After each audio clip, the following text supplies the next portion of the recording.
The first time I met Nimbus, he was upside down inside a cereal box, legs flailing, tail wiggling, and entirely unconcerned with dignity. I hadn't even wanted a pet, but as I stared at this small, wily creature with pink eyes and fur like spun sugar, I knew I was being chosen, not the other way around. Strange how life quiets just before it tilts on its axis.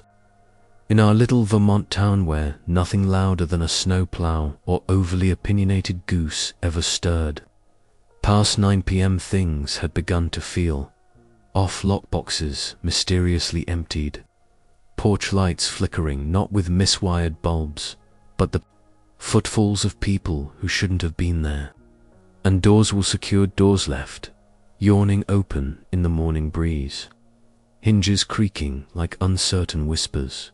Still, everyone agreed these were likely coincidences. Misplaced keys, drafty windows, people forget, people misplaced, right? But I saw it differently. I lived alone in an old house, far too friendly with its noises, and too well acquainted with my solitude. I noticed when the wind carried not just the rustle of leaves, but the shuffle of unfamiliar feet, and I began to feel that something was mapping us from the quiet corners, watching, waiting, of course. That feeling is easiest to dismiss when you're sipping tea beside a cozy fire, your only companion curled in a soft heap beneath your armchair. Nimbus the tiny pink-nosed menaced delicately, as though thoroughly exhausted by the effort of hiding every spoon I'd once owned. He was albino, though the vet insisted he was just pale. His eyes were a soft garnet red, flickering with mischief. He'd arrived at the shelter after being found in a sock drawer behind an appliance store. I'd gone to donate old books and somehow left with him. Ferrets aren't for everyone. They're too clever to train easily and just reckless enough to delight in your disapproval. Nimbus stole with purpose.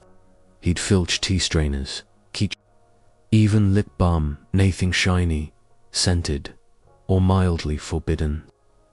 I once found an entire pocket watch buried behind a row of encyclopedias.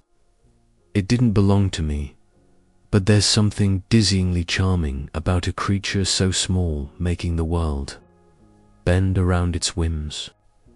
I came to adore him the way you adore a thunderstorm from beneath a thick quilt, unpredictable, but oddly reassuring. Still, I never expected him to become a hero. Nimbus's story isn't one of sweeping battles or daring escapes, not in the traditional sense. But if you listen closely, you might realize that true heroism comes quietly, on soft paws, with a stolen slipper in its teeth.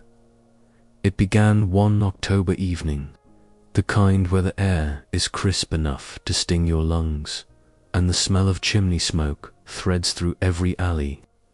I was reshelving my way through a stack of romances when Mrs. Dobbins knocked on my front door. Now, Mrs. Dobbins only visits in times of deep gossip or light catastrophe, sometimes both.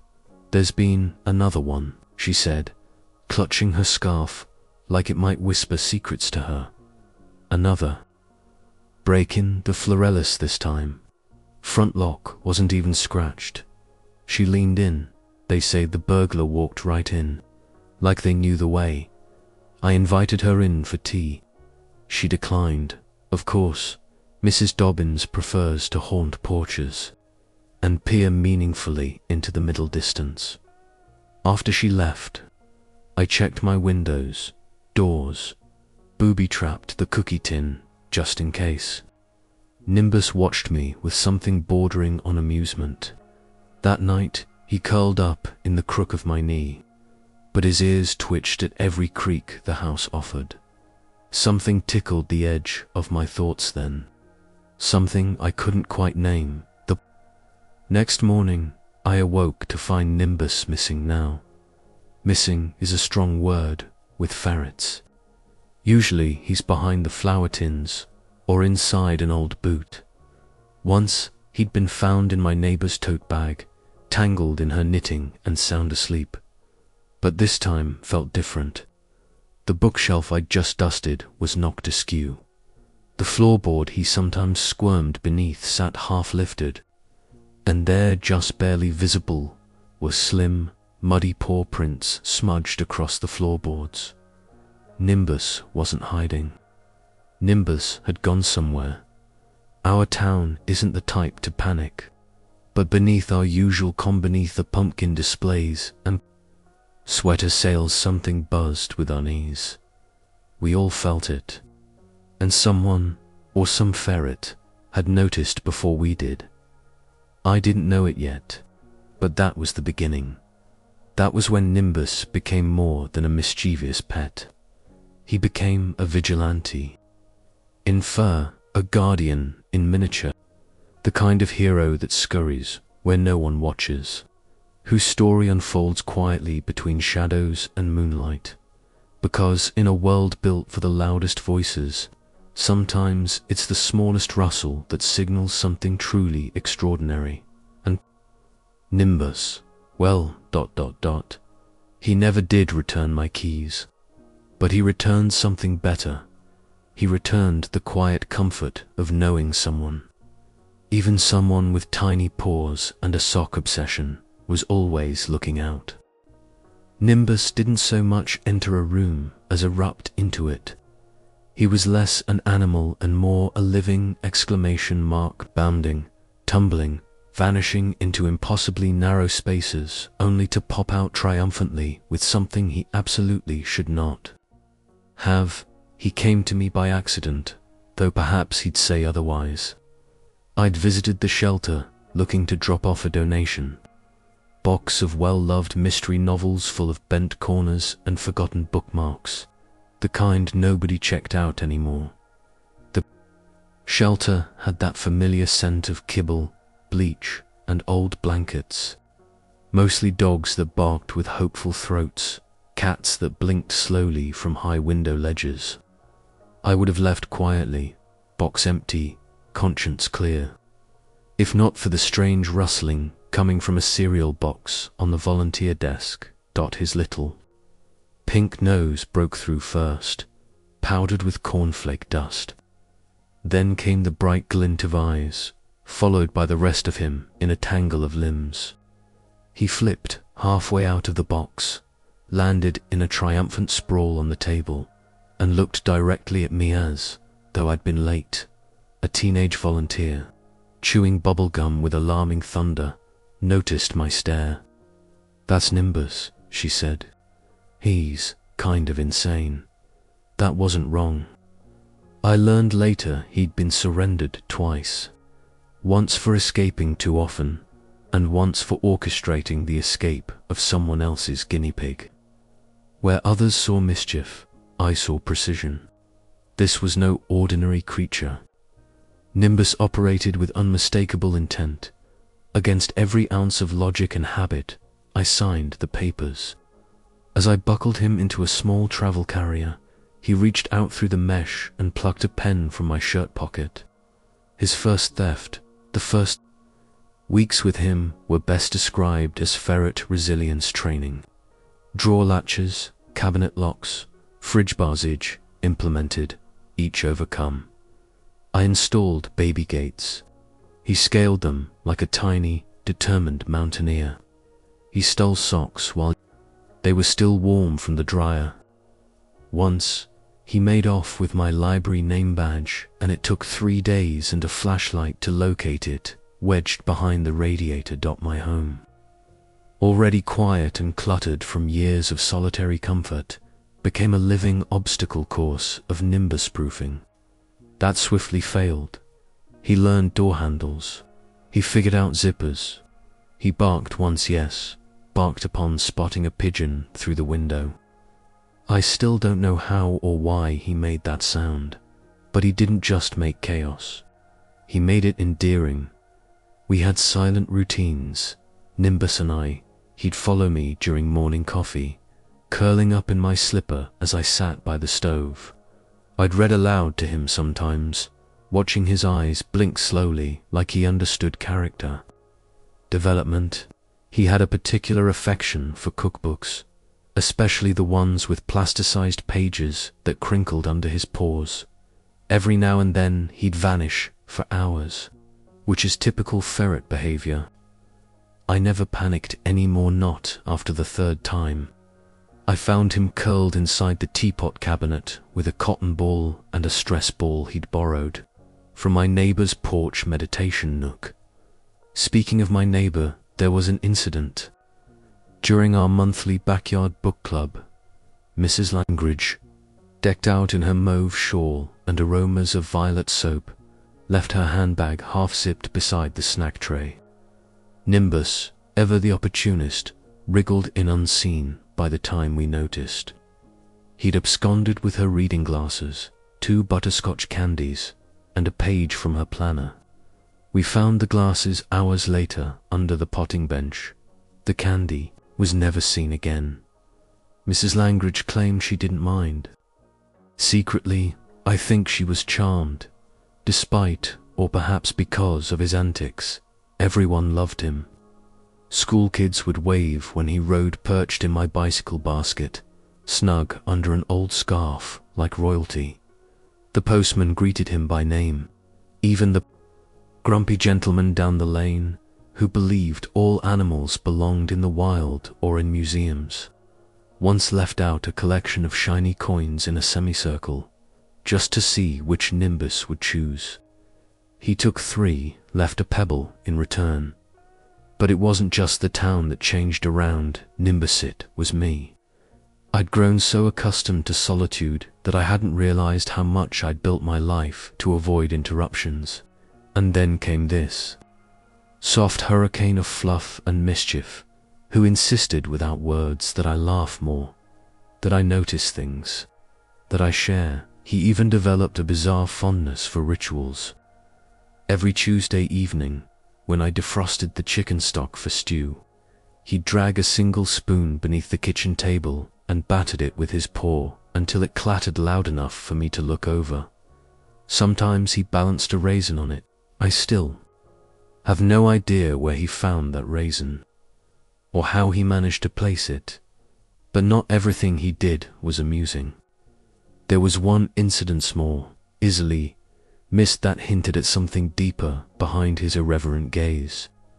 I had installed a child-proof latch on the treat drawer after he'd eaten half a bag of papaya bites and gotten uncomfortably gassy. I watched him repeatedly test the mechanism, studying the lock with a focus I hadn't seen before. He slunk away to his hideout, but not for long. 15 minutes later, there it was. The drawer, open, treats missing. The latch, still technically in place. He'd found a way around it without breaking it. I never figured out how that was when the thought took seed in my mind. Nimbus wasn't simply mischievous. He was clever, strategic, far more so than I'd given him credit for. This wasn't a pet merely playing. He was learning, calculating. It unnerved me slightly, in a very proud chaotic genius sort of way. That night, I left a tiny notebook near his hideout. Just for fun, I half-jokingly wondered if he'd someday learn to spell. He didn't touch it, but the next morning, the pen I'd left with it was ganned in its place. A single butterscotch candy I hadn't seen since the Mrs. Langridge incident. Perhaps it was coincidence, or perhaps Nimbus had a memory like a steel trap and an affection for poetic justice. Whatever the truth, I had begun looking at him differently, not just as a pet, but as a partner, an intuitive companion. The house no longer felt entirely mine, or entirely safe from sabotage. But strangely, I didn't mind. After all, not every home is meant to be pristine. Some, like hearts, are better lived in deed, disorderly and brightened by the rustle of small feet in the walls, rearranging everything you thought you understood. Autumn shuffled onward quietly, like a woman rearranging leaves in her garden before winter arrives. The air in town turned sharper, drier, with the kind of brittle chill that made flannel shirts feel like armor. Even the hush of falling dusk seemed different, more observant. Somehow, it was during this hush that the whispers began. First, it was the McCanleys who mentioned it. "Found our shed open?" Mr. McCanley said with casual concern over an armful of ripe butternut squash. "Don't remember leaving it unlocked, but maybe I did." His wife nodded vaguely, but her eyes said she wasn't so sure. Then it was. The church donation box found a jar with 2 rolls of quarters missing. No signs of damage, no broken locks, just a small, precise invasion like someone had known exactly what they were after. Reverend Tim chalked it up to forgetfulness. "We're all distracted these days," he said, dusting his sleeves with less confidence than usual. But these were not forgetful people. Not really.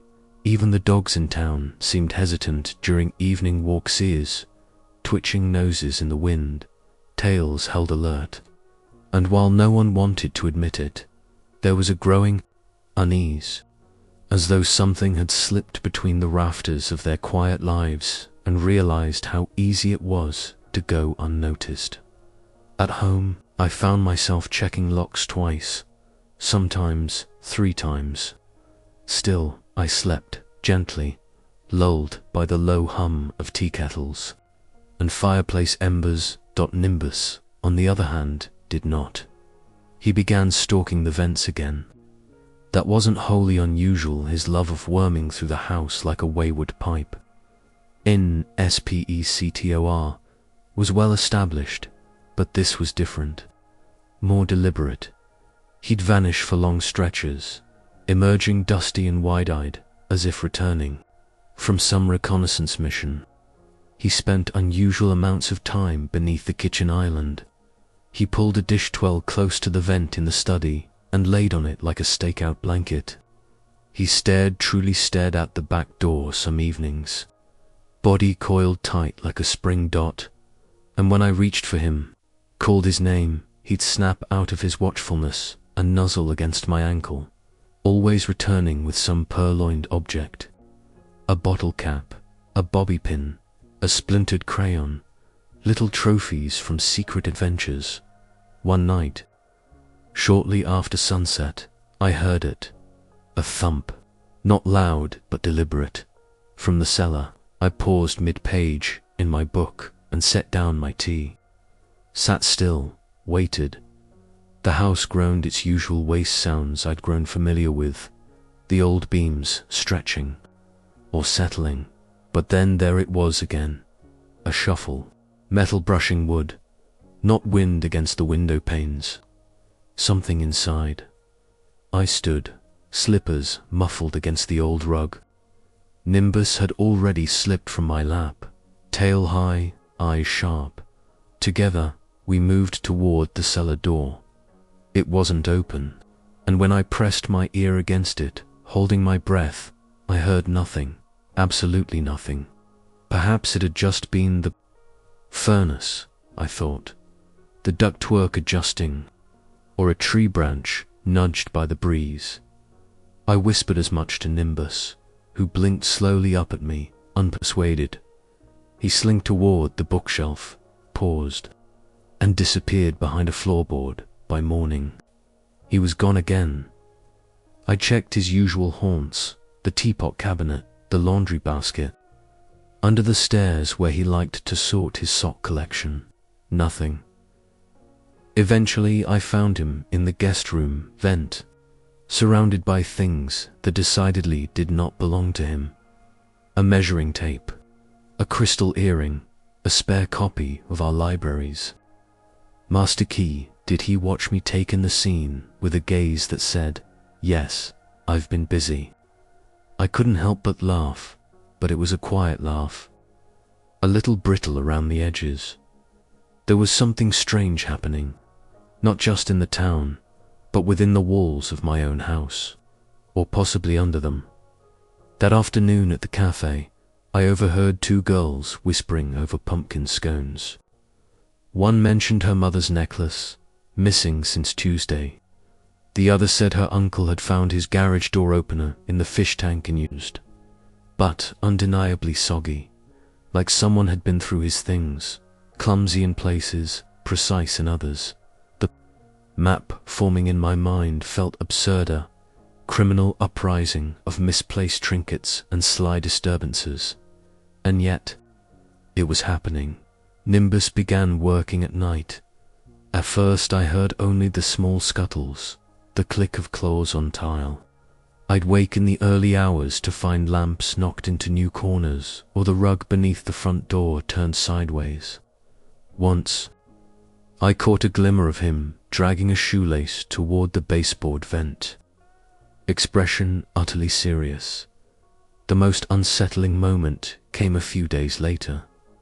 I opened the hall closet to find my pepper spray from 5 years ago tucked neatly inside one of my boots, missing its cap. Alongside it, a small collection of items I hadn't realized had vanished. My old wristwatch, a loose button from a coat I no longer owned, and a wooden puzzle piece shaped like the letter H. Nimbus was organizing something, collecting, perhaps, or preparing, somewhere between eerie and endearing. I began to suspect that I was no longer the keeper of this house. He'd flick his tail when I passed him, preoccupied with the movements of shadows across the windowpane.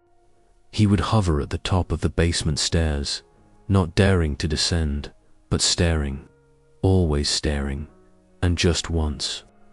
He placed a single spoon on my pillow before I crawled into bed. I don't know what it meant. Maybe he thought I'd need it. All I knew was this: something was shifting beneath our feet, and Nimbus, my chaotic, thieving, nap-prone companion, had moved from hapless rascal to watchful sentinel. Something was coming. He'd heard it before anyone else, and in his small, shadowy way, he had already started to prepare. The storm came in like a whisper, not a roar. Rain tapped the windows like a patient knuckle, persistent and rhythmic, while wind slid round the corners of the house with a whistle just shy of a song.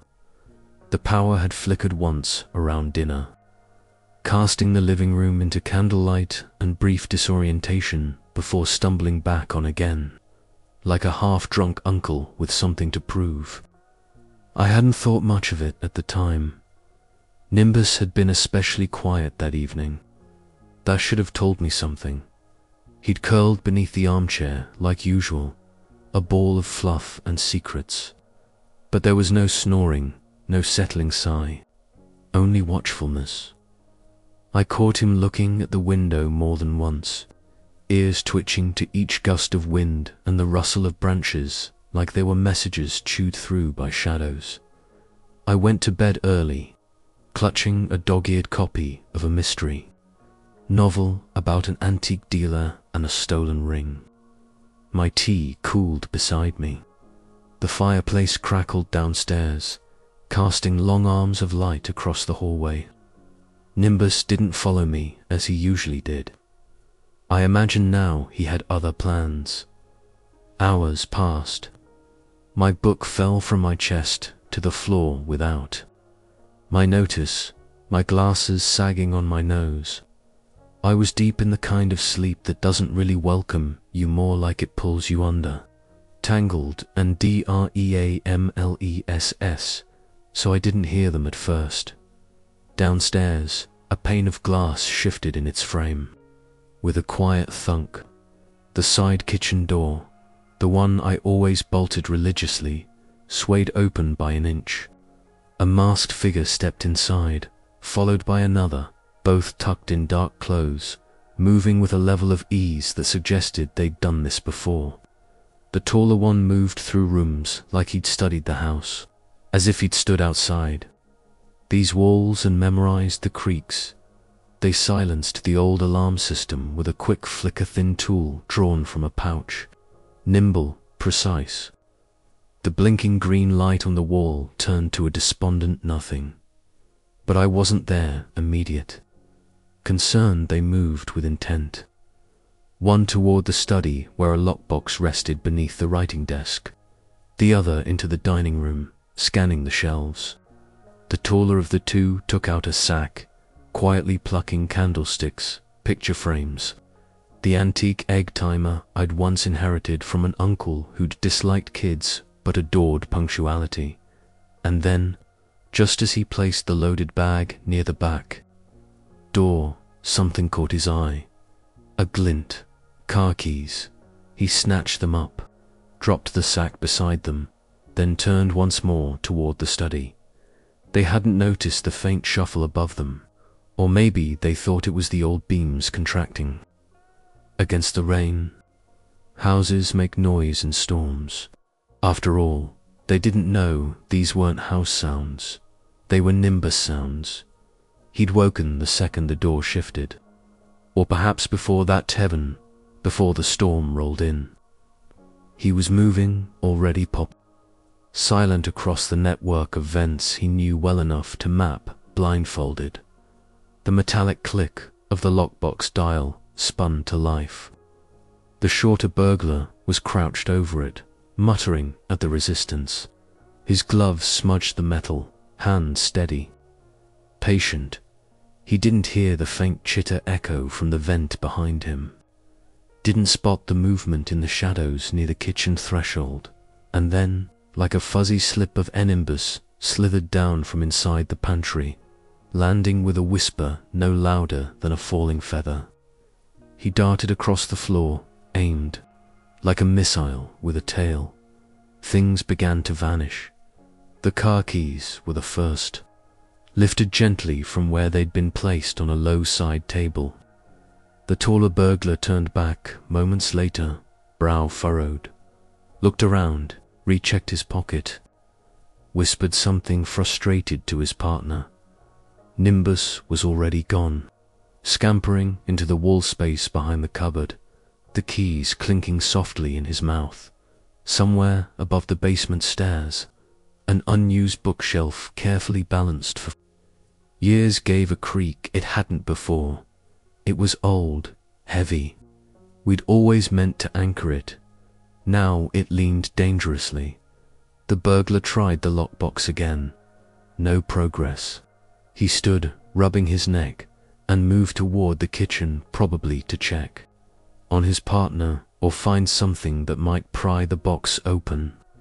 He stepped into the darkened hallway and nearly slipped. He hissed. Catching himself on the doorknob, he looked down. Marbles, scattered like children's laughter, but meaner in their implications. Where they'd come from, he couldn't say, but Nimbus knew. He'd spent weeks stealing them from Mrs. Dobbin's front porch flower box display. She'd thought squirrels. The back door creaked. The taller burglar was starting to worry.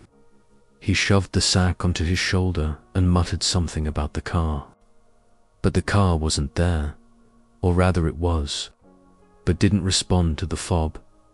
He pressed the button again. Nothing. Thunder rumbled, and with it came a sound inside the house not natural, not the wind or the old boiler. Music low, warbling slightly. Warped music, it was the stereo the one in the parlor that only half warped.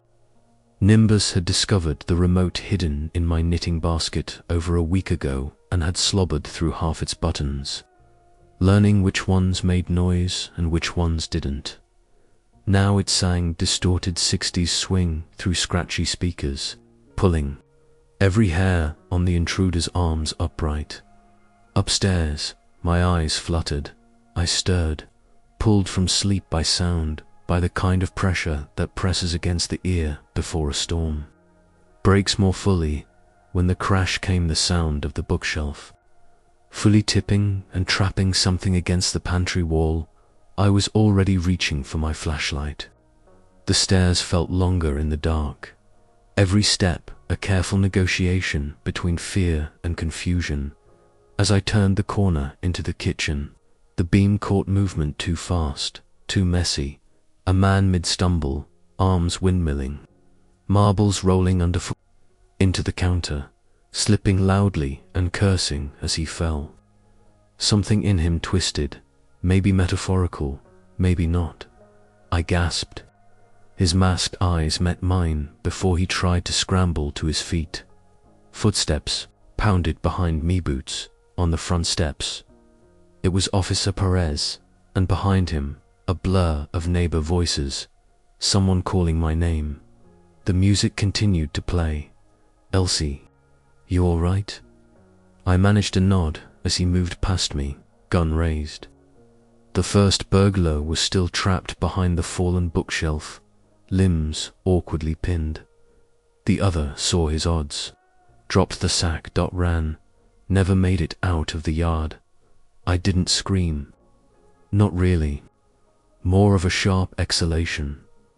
Later, once things calmed, I sat on the couch with a blanket I didn't remember getting. A steaming mug handed to me by someone I barely registered, and from beneath the couch, a familiar pink nose. Nimbus emerged, damp, tufts askew, proudly dragging a set of keys between his teeth like a hunting trophy. He dropped them at my feet, sat and cleaned a paw, as if he hadn't just orchestrated the most chaotic, brilliant defense my old home had ever staged. I looked at him, then at Officer Perez, who bent to examine the keys.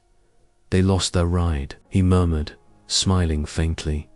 Nimbus sniffed my ankle and disappeared back beneath the couch with a rustle and what I swore sounded like the tiniest sigh of satisfaction. For a moment, silence pressed heavy over the house, broken only by the mutter of distant voices on walkie-talkies and rain drumming softly on the roof like fingertips pattering in applause. Elsie sat wrapped in her afghan, blinking slowly as neighbors clustered on the lawn and police marked muddy footprints into tidy photographs. Inside, near the pantry, lay the fallout. A toppled bookshelf rested at a diagonal across the doorway, trapping one unlucky burglar in a fruitless tangle of limbs. Behind him, a trail of chaos, a torn curtain, a vase barely clinging to its edge on the counter, and a scatter of marbles that looked almost ... deliberate. Officer Perez gave a low whistle as he examined the mess. "Ever see anything like that?" he said to no one in particular. Elsie shook her head slowly. Her voice, when it returned, came like the first drop of ink in a teacup, shaky but dark. I think he planned it. Your Ferret," she nodded, hands clasped tightly on the mug in her lap. "Not all at once, but little by little, he's been building something, anticipating, watching." Perez gave a skeptical glance toward the couch, beneath which Nimbus had vanished again. "Your Ferret set traps?" "No," she said softly. "My Ferret laid groundwork." A dry thump interrupted them, followed by a groan. The second burglar, the runner, had been found, cowering behind the compost bin out back, his face streaked with dirt and what seemed suspiciously like strawberry jam. Officer Delgado hauled him inside, mud dripping from his boots, and muttered something about the man slipping on a greasy spoon left by the steps. Another of Nimbus's breadcrumbs. Perhaps they seated both criminals on the hallway runner, cuffed and sulking, while Elsie stood nearby in a daze, occasionally glancing at the doorway like Nimbus might appear to take a final bow. The officers took turns inspecting the stereo. "What did you say the model was?" Elsie squinted. "A 1967 Grunson Spirit Wave, mostly decorative. Didn't work right until recently." Perez hummed. Funny how it managed to loop a swing track at the perfect moment. Elsie didn't respond. She was watching the foot of the armchair, where a telltale pink nose had begun to twitch forward once more. Nimbus, begrimed but dignified, emerged with the same gravity as a judge entering court. His years, or at least months of accumulated heists, had apparently culminated in a single, ferocious defense strategy, executed with strange brilliance. Deployed marbles, repurposed remotes, strategic key theft, and then, of course, there was the pantry bookshelf. "Ma'am," said Officer Delgado, eyeing the still falling shelf. "Did that tip naturally?" Elsie hesitated. "It's been loose for ages," she admitted. "But Nimbus had a talent for climbing it. And last week, I found one of his chew toys wedged between the back legs. Thought it was just mischief." Delgado grinned faintly. "Guess he's got a knack for leverage." Nimbus offered nothing except a slow blink as Elsie scooped him gently into her arms. He began to clean, a paw methodical, unconcerned. "Who trained this guy?" one officer mumbled. "No one," Elsie replied. "He trained himself. And, possibly, me." She held him close, his tiny heartbeat thrumming steady under her fingers. He smelled faintly of lavender, her lotion, and something charred, possibly from the stereo sparks earlier. The house had been breached, yes, but for the first time in years, Elsie felt defended. In the days that followed, the town buzzed like a beehive kicked gently into enthusiasm instead of madness. Local news trucks arrived, predictable and overeager. The story spread fast. Ferret foils, felons, screamed the paper. Whiskers of Justice claimed the online blog. Within hours, Nimbus was thrust unwillingly into a whirlwind of adoration. Children sent drawing surprisingly accurate depictions of him in detective hats or tiny capes. A local pet supply store declared him Customer of the Month. They gifted him a basket of treats, half of which were eaten in celebratory fervor, the other half hidden under the rug he favored most. He didn't seem impressed by his fame, though. He did spend a curious amount of time rearranging the cards sent by the third-grade classroom, nudging the one with glitter and googly eyes into pride of place near his food dish. Residents, who'd once huffed at his sock thefts, now smiled indulgently at his theft of garden markers and shoelaces. One neighbor even installed a little ladder on her porch so he could climb up and raid her wind chimes at will. Officer Perez returned several days later with an envelope inside, a laminated, ferret-sized deputy badge. Elsie, almost crying from laughter, clipped it to his harness. Nimbus promptly rolled over and tried to eat it. Of course, not everything he'd stashed was his to keep. The police compiled a sort of Nimbus ledger, returning found items recovered from his hideout. Stash, mismatched earrings, forgotten keychains, a small metal compass, and most notably, a necklace that had gone missing over 2 years ago. Each time an item was returned, the owners would marvel. He kept this, Elsie would nod. Oh yes, quite organized, too. He categorizes by scent and inconvenience. There was one final mystery. The missing car keys. They were discovered by a maintenance worker, nestled deep inside a hollow garden gnome at the Florellis house, now famous thanks to someone uploading porch cam footage of Nimbus executing a daring leap, dropping the keys in, then slinking away casually like a feline jewel thief. Planned or accident? Someone asked Elsie, she didn't know. Maybe both. Nimbus's nightly patrols never stopped. While other ferrets might have returned to idle thievery and crump-pilfering, he carried on with renewed purpose. He'd pause dramatically on the windowsill. At dusk, watching the street with narrowed eyes, tail flicking like a maestro's baton. Occasionally, he'd revisit strategic hidey holes, adjusting, swapping out tools, eliminating variables only he understood. The house now bore his mark more clearly than ever. Books seemed more crooked. Rugs tussled with intent. Apples mysteriously vanished and reappeared beneath the sofa. Elsie didn't mind. In fact, she bought a small decorative plaque from the hardware store, painted it herself, and placed it by the front door, protected by Ferret surveillance. Nimbus sniffed at it once, then casually knocked it over with his nose. Back to work. Nimbus didn't seem bothered by all the attention.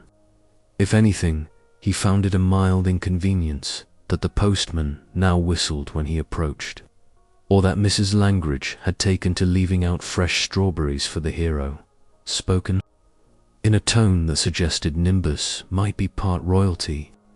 He accepted the offerings with his usual inscrutable expression, dragging most of the fruit into places no one could find until the scent betrayed them.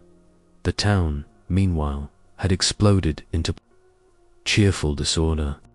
Photos were printed, buttons made. Someone knitted a Nimbus beanie white with red eyes and a tiny tail. Another person, a 7th grader with too much free time and a fondness for stop motion, made a video reenactment of the break-in using sock puppets. It went mildly viral. Elsie saw it once by accident and laughed until she snorted. The Florellists, newly fans of security, had installed a ring of solar-powered lights and motion sensors, but they also placed a tiny wooden sign in their garden. Nimbus slept here.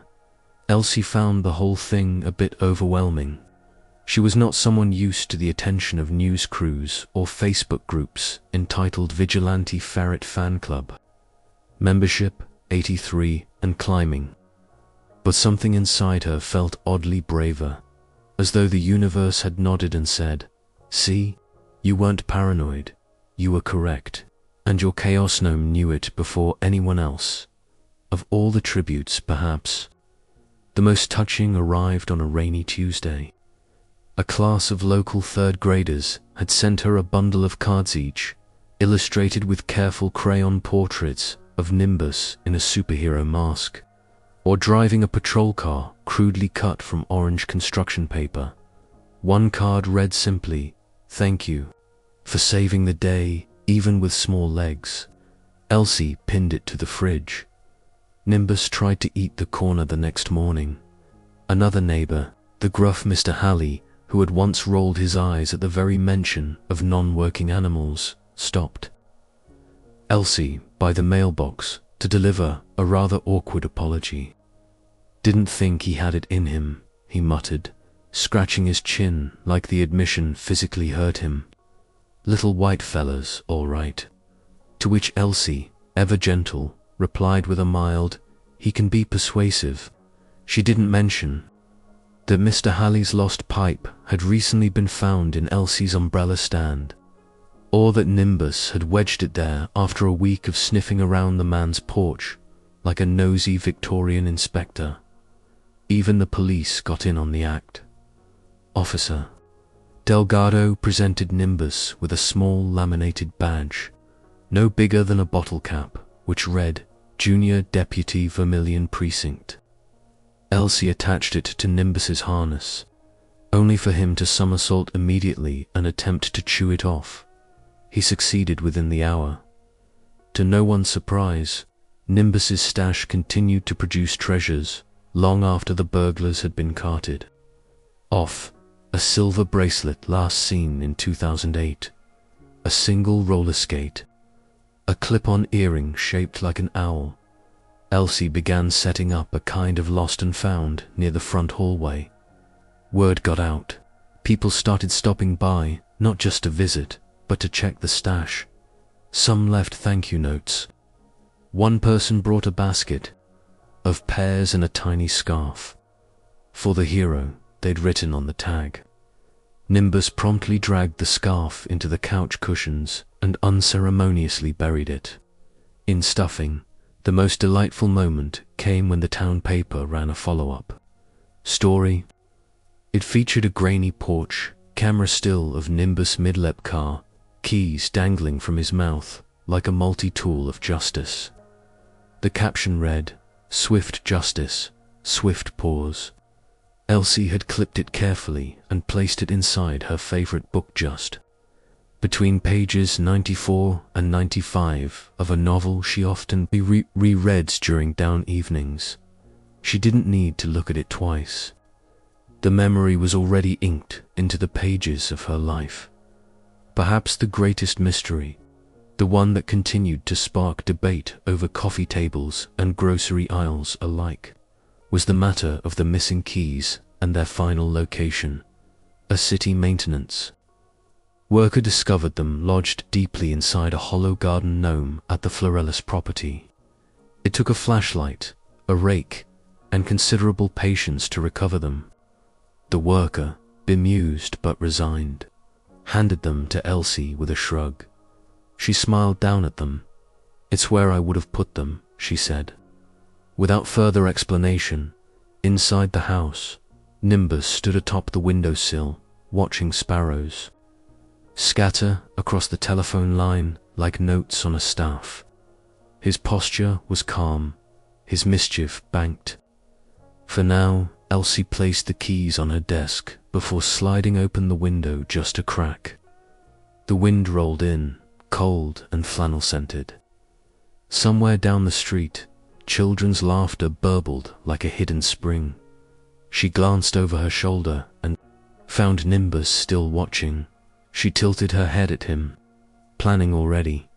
He didn't respond, only blinked once, slowly, the kind of blink that spoke of pawprints to follow, of mysteries yet to unfold. The leaves turned and let go one by one as November shook off the last threads of autumn. Clouds moved lower, grayer. Mornings came chilled, and nights came sharp. But inside the house on Stony Bray Lane, life went on in familiar misplaced teaspoons mysteriously relocated, and Nimbus always underfoot. Elsie lingered more often now on her porch. People waved first.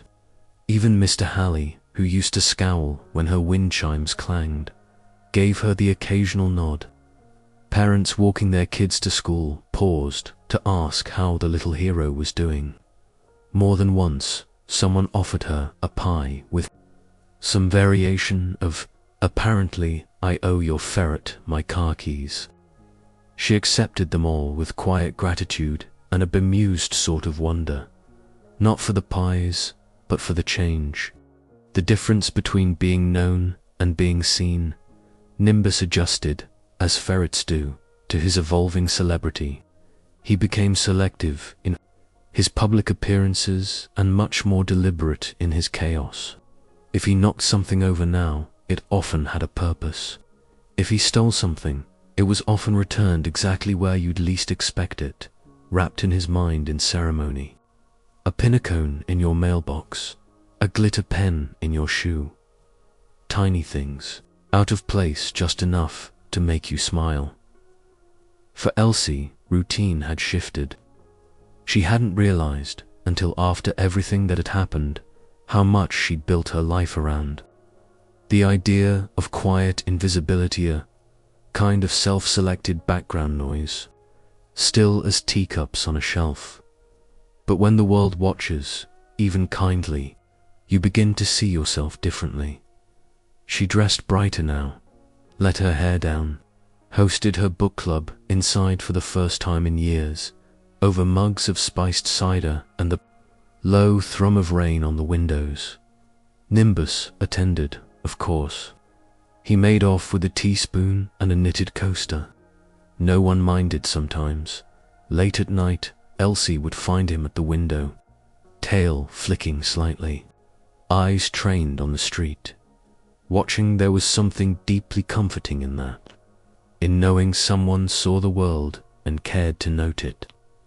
She'd begun to think of him not just as a pet, or even a savior in miniature, but as something even rarer.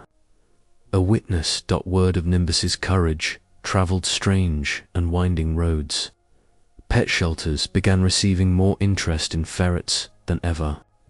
A local family adopted two and named them Thunder and Echo. One of them had already chewed through a garden hose, and the owners, laughing through their retelling, couldn't have sounded prouder. Elsie suspected a shift in the air, not just in her home, but in the town itself. People stopped to talk more. Neighbors began organizing porch potlucks. One of the local girls, a quiet thing with braces and sketchbooks, painted a mural on the side of the library, a swirling image of whiskers, stars, and a single ferret paw touching an open book. Nimbus wandered by during its unveiling, left a pine needle on the artist's shoe. Elsie spent one lazy Sunday afternoon installing a small bronze plaque beside her door. She ordered a custom etching and painted it herself with exacting care. It read, "Ferret. Patrol operates within." Below it, a tiny illustration of an eye with a tail curling round the iris. Nimbus sniffed it, tapped it once with his head, and left it upright. He'd accepted the post. On Halloween, neighborhood children came in packs dressed as ghosts, pirates, and tiny versions of Nimbus. A fair number wore white scarves and pink nose paint. One child asked solemnly if hiding cookies was a superpower. Elsie crouched beside her and said, "Only if you believe in crumb-based justice." Nimbus, true to form, stole half a roll of Smarties and hid them in the trunk of a decorative tree. Before bedtime, he had favorites now. Certain children who he allowed to pet him, specific neighbors whose shoelaces he deigned to nibble. His relationship with the mailman had evolved into a low-level truce, involving dried banana chips and a mutual understanding that mail would never, under any circumstance, be left unattended for more than 6 seconds. More than once, Elsie woke to the soft sound of the stereo turning itself on. Just a flicker, just enough to suggest that the house remembered the night of its strangest battle. That part of the home itself had been stirred permanently awake. Elsie knew it couldn't last forever, the attention, the headlines. But that wasn't what she held on to. What remained wasn't the story that had run in papers, or the video that had gone viral. It was the whisper of quiet loyalty, of small paws patrolling at midnight, of a creature so endlessly underestimated. He rewrote the script without speaking a word. She had spent most of her life thinking smallness was something to be grown out of, overcome. But now she knew better. Some things stay small, and in doing so, get close to the ground level, where the real details live. A week after Halloween, Elsie stood by her window and watched as snow began to fall thin at first, like slow ash. Nimbus hopped onto the windowsill beside her, head tilted. She looked down at him and whispered, "I think we're going to be all right." Nimbus, of course, did not answer, but he nudged his nose against her fingers, licked her thumb once, and vanished toward whatever operation he was silently orchestrating beneath the furniture. Elsie wrote with the kind of pen that glides quietly. The ink moved across the page like a whisper, her handwriting small but confident. She sat tucked into the corner of her study, where sunlight filtered through gauzy curtains, turning the air golden. Outside, the last of the autumn leaves trembled on thin branches, uncertain of whether to stay or go.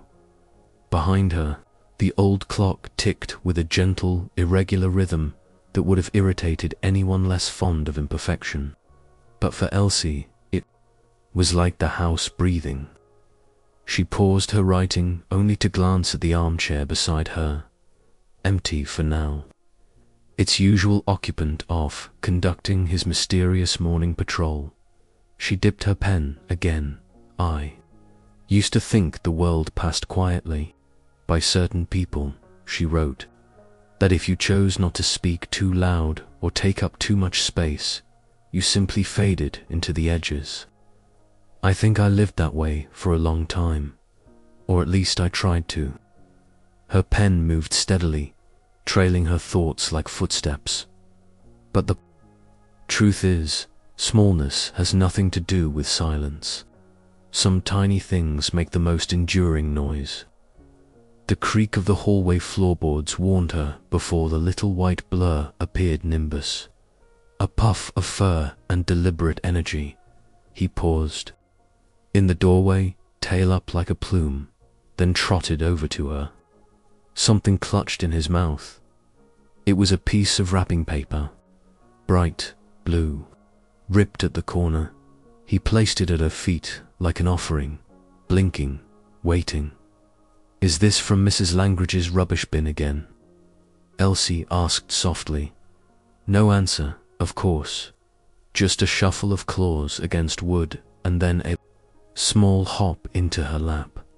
She set her pen down. Nimbus curled up, tucking his head beneath his own flank. His little heart beat fast but steady. Elsie smiled and let her fingers find that familiar dip behind his ears. He gave a soft sigh and relaxed entirely. All scrambles and schemes paused in this moment. She spoke aloud now, not bothering with the page. I suppose it started with one slipper. That's what I still think of first. The way you dragged it down the hallway. It made no sense. It never has. And yet, there was some wild logic in it. Nimbus twitched in his sleep. Elsie leaned back in her chair. The sunlight shifted, now warming her shoulders. Somewhere in the room, a vent clicked to life, warm air pooling like held breath. I've been many things, she said quietly. A librarian, a neighbor, a good listener. But until you, I don't think I truly knew what it meant to be full. Not busy, not productive, just full. Of days, of small joys, of pawprints across pillowcases. She let the quiet carry that truth for a while. Then, almost without thinking, she whispered, You gave me the world, you know. Outside, the wind stirred a chime, a soft, single note. Nimbus snuffed in his sleep, adjusting his nose against her sweater. Paws tucked close. I used to fear growing old, alone, Elsie said gently into the air. But you've reminded me that the best companionship doesn't have to be loud or planned. Some of it just shows up, with pink eyes and a mild sock obsession. She reached for her pen again and added a single line in the margin. Even the smallest lives leave the deepest prints. When she looked up, again, the room felt different. Not fuller, exactly. Not louder, but warmer. Like something had taken root and gently spread, something stitched from shared mornings. Spoon thefts, and the occasional cinematic burglary foiled by whisker. What would I have done without you, she said, stroking the top of his head. Nimbus didn't move, and she didn't need him to. She sat back, closed the notebook, and rested her palm gently over the cover. The ink had bled slightly where the pen had paused too long, forming a little bloom. The fire in the hearth flickered once. The wind answered, and across her lap, the littlest hero slept on, untroubled and completely home.